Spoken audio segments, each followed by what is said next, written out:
Welcome back for another month's episode of Environmental History Worth Reading. This is our list for December 2014. I'm Sean Courage, an editor here at niche-canada.org, and I'm joined by Jessica. Yes, I'm Jessica DeWitt, the social media editor for Niche. So, Jessica, you've been scouring the internet, monitoring the feeds, seeing what gets Hmm. posted, and selecting Yes. 5 picks from the month of December 2014 for what you Hmm. have determined to be some of the most interesting pieces about environmental history from the internet Yes. last month. So, let's start with this first one about New Zealand killing all of its mammals. Yes, this is from the New Yorker. I just had a New York accent all of a sudden. Um, from Elizabeth Colbert, and she she starts off by describing a story of how these landowners in New Zealand are trying to kill off all of the mammals on their property. Um, And this is tied into a call by one of the major scientists in the country to get rid of all of the mammals. He literally says, let's just wipe them all out. And this is because all mammals in New Zealand are invasive. And in the article, she talks about how these mammals were introduced by Maori and European settlers, and how they are now destroying the native fauna because their populations have boomed. Um, so it's kind of this rewilding idea that's gaining popularity. I'm seeing a lot of articles about it, and she kind of discusses the impracticality of trying to restore native ecosystems when the line between native and invasive is growing ever thinner. Uh, so, and a large part of the article is based on the idea that New Zealand is an island and it developed a unique ecology because of that, This is a which really can. interesting article that, in a popular publication revisits a Mhm. lot of themes of ecological imperialism, but I had never Yes. really thought of it in the context of an island environment that had previously not had mammals before. Yes. Yeah. And then it made me think about, what role humans play as mammals that facilitate the introduction of Hmm. all of these other mammals to Hmm. New Zealand. Yeah. So we're staying with the island theme on your second pick. Yes. No Island Yeah. is an Island by Libby Robin. Yeah. So I think the the I can't think of the title name, but the title underneath the title, Oh, I just messed up. islands are a natural laboratory for Yes. science. They Yes, gave they us gave us evolution. evolution. But isolation is no model for a cosmopolitan age. Hmm. So Libby Robin, who is from Australia, the ultimate island, I suppose, talks about how culturally there's something particularly tangible about the concept of an island.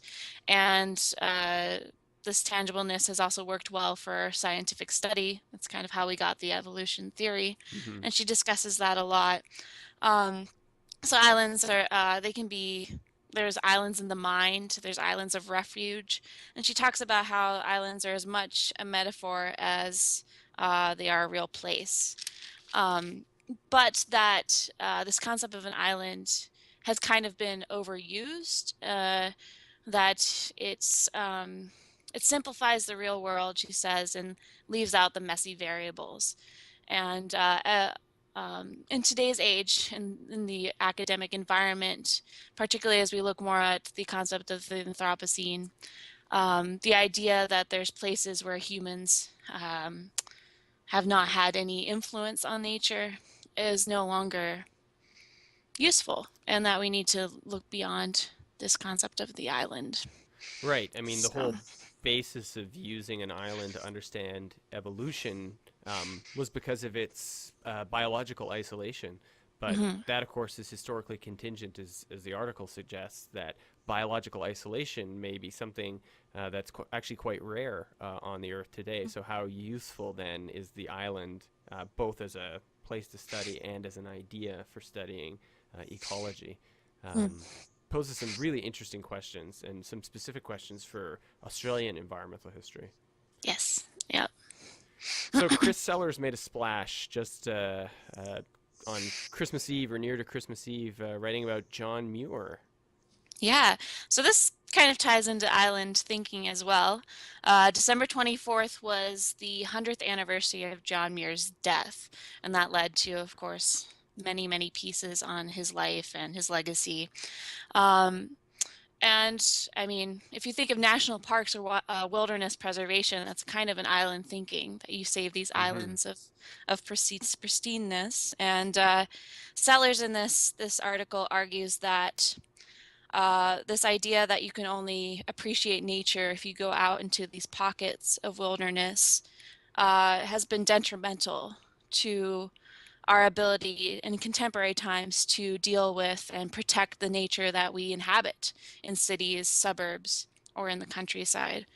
Um, so Sellers argues that Muir's teachings, which emphasize this appreciation, um, they need to be challenged and Hmm. looked past. And so in this article, he uses the example of Richard Lillard, and a Californian environmentalist, and his connection to the Sierra Club to show how early environmentalists were working to move past this concept of nature as only wilderness. And he shows how the Sierra Club um, really made their popularity soar by Hmm. looking to urban and suburban issues like smog or human health. This So, is great. It picks up exactly on Sellers' own research on the place of the suburbs and the emergence of modern environmentalism in the 20th century in the United States. And of course, we got to meet Professor Sellers at the Canadian History and Environment Summer School last May. mm, yeah. All right, we turn to another island, this time Staten Island and the little known Lemon Creek. Yeah, I thought this was a neat little piece. It's part of a photo essay series by Nathan Kensinger about the lesser known bodies of water in New York City. So there's not a lot of text with this because it's a photo essay, Hmm. but he provides really beautiful photographs that come from inland and then follow the creek to its delta. Um, and the photographs show how the creek has been managed, altered, obscured, and is often forgotten by the people that live closest to it. So, just a neat set of photographs. Yeah, these look amazing. It complements Sellers really well too, and his point about suburbs and nature. Yes, yep. And finally, we wrap up in the year 1947 in Norway, looking at the year that Mm. climate change came to Norway. Yeah, this is written by Sean Munger on his personal blog, and he says it's informed by a paper given by Magnus Volset at the International History of Meteorology conference that it happened back in November. So he talks about the strange weather that came to Norway in 1947. Basically, they had a very cold winter, which was followed by many months of extreme dryness.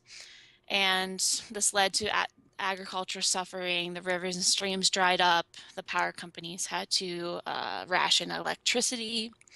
And he explains in the blog how this Norway is particularly vulnerable to this change in weather because they were still socially and economically trying to uh, recover Hmm. from Nazi occupation because that which ended in 1945. Yeah, it's I guess, an interesting case study for thinking about how a country might respond to sudden and rapid social and economic consequences associated with climate change. Hmm. Yep. Well, this is an amazing set of picks this week, and I hope viewers have a chance to read all 5 of the articles. And you can, of course, find the rundown and links for all the articles on the Niche website at niche-canada.org for ENVHIST Worth Reading for December 2014. Jessica, thanks so much again for putting this together. Thank you, Sean.